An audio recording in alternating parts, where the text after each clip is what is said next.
Bonjour, donc aujourd'hui je vous propose un petit tuto pour finir en fait le chapitre 3 du thème 2 hein, sur le coût complet. Le début du chapitre 3 c'était les encours et là la fin du chapitre va nous permettre de traiter en fait les produits résiduels et les sous-produits que peut générer la fabrication d'un produit principal.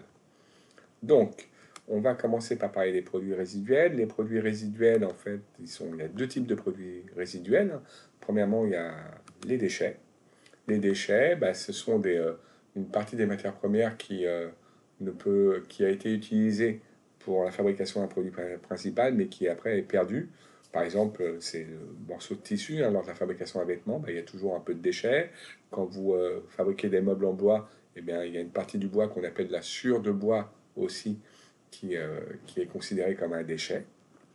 Et puis l'autre produit résiduel que l'on peut avoir, ce sont les rebuts. Alors là, ce n'est pas vraiment un déchet. Un rebut, c'est un produit fini, donc c'est vraiment un produit qu'on a réalisé, mais ce rebut, lui, est non vendable à cause d'un problème de qualité. Voilà. Donc celui-là, par contre, c'est véritablement, hein, si on reprend l'exemple du tissu, eh ben, un déchet, ça serait un morceau de tissu ce qui reste d'un morceau de tissu qui n'a pas été utilisé pour la fabrication d'un vêtement, alors qu'un rebut, ça serait un vêtement qui aurait été mal fabriqué et qui ne serait donc invendable. On va donc parler de la gestion du produit résiduel quand il ne peut pas être vendu. Donc, c'est-à-dire qu'est-ce qu'on va en faire en gestion un produit résiduel, hein, un déchet par exemple, qui ne peut pas être vendu. Alors, premièrement, si donc ce produit résiduel ne peut pas être vendu, mais qui génère des coûts de destruction, c'est-à-dire que bah, voilà, vous avez des déchets dans votre usine, mais il faut bien vous en séparer, et pour vous en séparer, bah, vous allez avoir peut-être un coût de transport pour les emmener jusqu'à la déchetterie. Donc ce coût de destruction, il va venir en augmentation en fait du coût de production du produit principal. Donc on va le gérer de la façon suivante. Je vais vous donner un petit exemple. Prenons l'exemple d'une entreprise qui va produire 3000 articles hein, d'un produit qu'on a appelé P. Et ces 3000 articles d'un produit P, ça a généré 1000 kg de déchets. Donc le coût de production correspondant est de 98 000 euros, c'est-à-dire que pour fabriquer nos 3000 articles, ça nous a coûté 98 000 euros, mais le fait de séparer les déchets, ça génère 1500 euros de frais supplémentaires pour détruire ces déchets, hein. C'est des frais de transport, de recyclage, etc. Donc conclusion, le coût de production des produits finis, des 3000 P, c'est pas uniquement les 98 000 euros, c'est les 98 000 euros auxquels il faut rajouter le coût de destruction des déchets qui viennent augmenter en fait le coût de production du produit des 3000 articles P. Voilà, donc le coût de production définitif des articles P, ça sera 99 500. Je répète, ça sera donc le coût de production principal plus le coût de destruction des déchets, puisque c'est un coût dont on doit tenir compte dans le coût de production. Donc ça, c'est quand le produit résiduel ne peut pas être vendu. Après, il y a la possibilité de vendre ce produit résiduel. Parfois, on arrive à vendre hein, les morceaux de tissu ou la sueur de bois qui nous reste quand on fabrique un meuble en bois, et ben ça reste quelque chose qui peut être vendable. Donc dans ces cas-là, si on revend le produit résiduel en l'état, c'est-à-dire que ben voilà, on a des morceaux de tissu, on décide de les vendre, mais on les vend sans coût supplémentaire. Dans ces cas-là, le produit de la vente, c'est-à-dire le chiffre d'affaires, hein, le produit de la vente de ce produit résiduel, lui viendra cette fois en diminution du coût de production principal. Parce qu'en fait, c'est une recette qui concerne quelque chose qui a été utilisé pour la fabrication du produit principal, et cette recette doit venir en moins du coût de production du produit principal. Un petit exemple pour vous expliquer ça. Imaginez une entreprise qui produit toujours nos 3000 articles P avec 1000 kg de déchets. Le coût de production est toujours de 98 000, mais maintenant, les déchets, plutôt que de les détruire comme tout à l'heure, on va les réutilisables et on va réussir à les vendre 3 euros le kilo. Et bien, conclusion, on a toujours notre coût de production des articles P, hein, qui sont de 98 000 euros, mais cette fois, la vente de déchets, je vous rappelle qu'on a 1000 kg de déchets qui sont vendus 3 euros le kilo, ça fait 1000 fois 3. Les 3000 euros liés à la vente de déchets vont venir en moins du coût de production principal.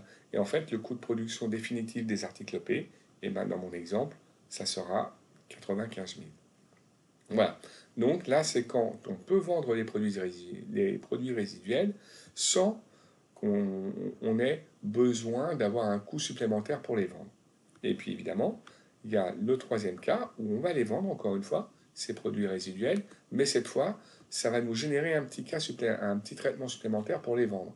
Parce que peut-être, ben voilà, si on les vend en l'état, et ben ça ne se pouvait pas se vendre, donc on est obligé peut-être de les modifier un petit peu, ces déchets, afin de pouvoir les vendre. Donc cette fois, on ne va pas calculer, on ne va pas déterminer le chiffre d'affaires qui viendra en diminution du coût de production du produit principal, mais ça sera, et je vous l'ai mis en gras, le bénéfice de la vente du produit résiduel qui viendra en diminution du coût de production du produit principal. Encore une fois un exemple, le même exemple que tout à l'heure, donc toujours 3000 articles P qui génèrent 100 kg de déchets, le coût de production correspond à 98 000 euros pour les 3000 articles P. Les produits résiduels se vendent toujours 3 euros kg, sauf que pour arriver à les vendre, ces produits résiduels, on a été obligé de leur faire subir un traitement et un traitement de recyclage des déchets afin qu'ils soient donc réutilisables et vendables. Et le coût de ce traitement est évalué à 900 euros. Donc par rapport à cet énoncé, eh bien voilà le résultat. Donc nous aurons le coût de production des articles P qui est toujours de 98 000 pour nos 3000 articles P. Par contre sur les déchets, on ne va plus enlever la vente, mais le bénéfice réalisé puisque la vente de ces déchets a généré des charges supplémentaires de 900 euros. Donc on va diminuer du bénéfice de la vente qui est de 1000 kg de déchets vendus 3 euros moins les 900 euros de frais supplémentaires. Donc dans cette méthode-là, eh bien, le coût de production définitif de nos 3000 articles P sera de 98 000 moins 2100, c'est-à-dire 95 900. Voilà ce qui est de la gestion en fait des produits et des résiduels dans le calcul du coût de production du produit principal. On va travailler maintenant sur les sous-produits. Alors, un sous-produit n'est pas un produit résiduel, hein. Un sous-produit, c'est un autre produit, c'est un produit secondaire qui est issu de la production d'un produit principal. Et donc, ce sous-produit, en fait, on va tout le temps le réutiliser, c'est-à-dire qu'il va tout le temps être vendu à terme. Il sera tout le temps vendu. Donc, en fait, prenons un exemple tout bête. Vous avez une société qui fabrique des sacs à main en cuir, et avec les chutes de cuir, elle pourrait très bien fabriquer des portefeuilles, des porte-monnaies. Vous voyez, ça serait les sous-produits liés à la production d'un produit principal. Alors, fréquemment, c'est vrai que les sous-produits utilisent des charges communes à celles du produit principal. Donc, c'est pour ça que la question qu'on va se poser, c'est comment évaluer ces sous-produits et comment en tenir compte dans le calcul du coût du produit principal. Donc pour ça, on a deux méthodes d'évaluation. La méthode la plus classique, c'est qu'on va partager les charges de production qui sont communes au produit principal et au sous-produit. Donc ça, vous allez voir, c'est très classique, hein. Et puis l'autre méthode, qui est un petit peu quelque chose de nouveau, c'est qu'on va travailler en fait sur la valeur vénale du sous-produit. Et cette valeur vénale du sous-produit, on va l'évaluer et elle viendra au moins du coût de production total du produit principal. Donc, on va commencer par l'évaluation, par le partage des charges de production. Là, encore une fois, je répète que ce qu'on va partager, ce sont les charges communes, hein. C'est-à-dire qu'il y a des charges qui sont communes au produit principal et au sous-produit, et on va les répartir, et vous aurez toujours dans un énoncé la façon de les répartir. Je vous rappelle que quand on cherche une manière de répartir, en gestion, en contrôle de gestion, on appelle ça une clé de répartition. Allez, commençons par un petit exemple. On a une entreprise qui fabrique un produit principal en quantité 1800, hein. On va l'intituler P, ce produit principal, et elle fabrique un sous-produit, SP, en quantité de 200. Et alors, les charges directes de production du produit P sont de 90 000, donc les 90 000 ne concernent évidemment que le produit principal, et les charges directes du sous-produit SP sont de 2000 et elles ne concernent que le sous-produit. Par contre, et c'est ça qui est important pour nous, il y a des charges de production qui sont communes aux deux produits, AP et ASP, et elles sont évaluées à 10 000 euros. Et c'est ces 10 000 euros dont on doit déterminer comment on va les répartir. Dans l'exemple, ici, on décide de les répartir en fonction du nombre de produits ou de sous-produits, évidemment, qu'on va fabriquer. Je vous rappelle qu'on fait 1800 produits produits principaux et 200 sous-produits. Donc, quel va être le coût de production définitif, non seulement des 1800 produits P, mais aussi des 200 produits SP? Alors, on va affecter donc aux 1800 produits P nos coûts directs, qui les concernent uniquement, les 90 000, hein, aux 200 produits, aux sous-produits SP, les 2000 qui les concernent directement.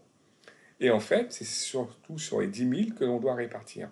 Et comme on décide de répartir en fonction du nombre de produits fabriqués, et que nous avons fabriqué 1800 P et 200 SP, nous avons donc fabriqué en total 2000 produits.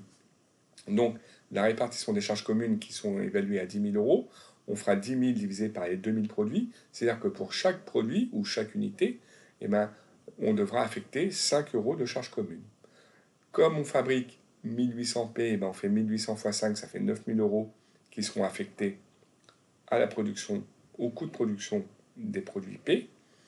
Et puis, pour les SP, on en fabrique 200, donc 200 x 5, on va affecter 1000 euros des charges communes à la production du coût de à la production des sous-produits SP. Évidemment, le 9 et le 1000 représentent les 10 000 que nous venons de répartir. Dans cet exemple, le coût de production des 1800 P est de 99 000 euros et le coût de production des 200 sous-produits SP est de 3 000 euros. Donc cette méthode est assez simple à mettre en œuvre et normalement elle ne vous pose pas trop de difficultés. L'autre méthode, on va évaluer donc le coût de production en fonction d'une valeur vénale, ça sera la valeur vénale du sous-produit. Et en fait, dans cette méthode, on va raisonner de manière un peu inversée. C'est-à-dire que ce qu'on ne connaît pas et ce qu'on va déterminer, c'est le coût de production du sous-produit. Et on va le déterminer en fonction non seulement du prix de vente ou du chiffre d'affaires, mais aussi du bénéfice qu'on espère réaliser sur la vente de ce sous-produit. Alors, je pense que le mieux, c'est de repartir par un exemple. C'est exactement le même exemple que tout à l'heure, le diaporama d'avant, sauf qu'à la fin, plutôt que de donner une façon de répartir les 10 000 euros, je vous précise que le sous-produit SP sera vendu 15 euros à l'unité et qu'on espère obtenir un bénéfice de 2 euros par produit. Alors, comment déterminer maintenant le coût de production des produits P et des sous-produits SP, sachant que dans un premier temps, là, c'est compliqué, puisque on ne sait pas comment répartir ces 10 000 euros. Donc, première étape, on va calculer le coût de production global des deux, du produit principal et du sous-produit. On va tout prendre en compte. Donc, ce montant global représente 102 000 euros. Pourquoi 102 000? Parce que j'ai 90 000 ici, plus 2 000, ça fait 92, plus ces 10 000 qui sont communs aux deux, c'est donc 102 000 euros. Donc, la production des deux, ça me coûte en tout 102 000 euros. Maintenant, je vais déterminer en fait le coût de production du sous-produit en fonction de cette méthode de la valeur vénale. Alors, comment s'articule cette méthode? Eh bien, on repart du chiffre d'affaires. Ok, je vous rappelle que le chiffre d'affaires, c'est 15 euros par produit et qu'on en vend 200. Donc, ça fait 3 000 euros. On enlève évidemment les charges qui sont totalement liées au sous-produit, c'est-à-dire les charges directes du sous-produit, qui sont de 2 000 euros. Et on enlève, et ça c'est ce qui change par rapport à la méthode d'avant, on enlève la marge bénéficiaire que l'on désire réaliser sur ce sous-produit. Je vous rappelle qu'elle est de 2 euros par sous-produit et qu'on en vend 200.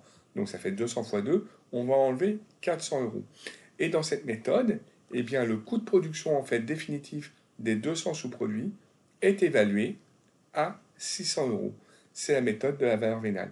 Conclusion, vous connaissez le coût total de production de P et de SP, qui représente 102 000 euros. Vous avez déterminé maintenant le coût de production définitif des 200 SP. Et bien, ce qui reste, c'est le coût de production des 1800 P. Conclusion, le coût de production des 1800 P, ça sera 102 000 moins les 600 provenant du calcul précédent. Donc, le coût de production dans cette méthode des 1800 P sera de 101 400. Voilà, donc ce tuto a permis de voir deux nouveaux concepts. Hein. Le premier, la gestion dans un coût de production des produits résiduels. Et la deuxième, la gestion aussi dans un coût de production d'un produit principal auquel on a associé un sous-produit. Écoutez, j'espère que Voilà, ce petit tuto vous sera utile pour faire les exercices du chapitre et je vous souhaite bon courage. Merci, au revoir.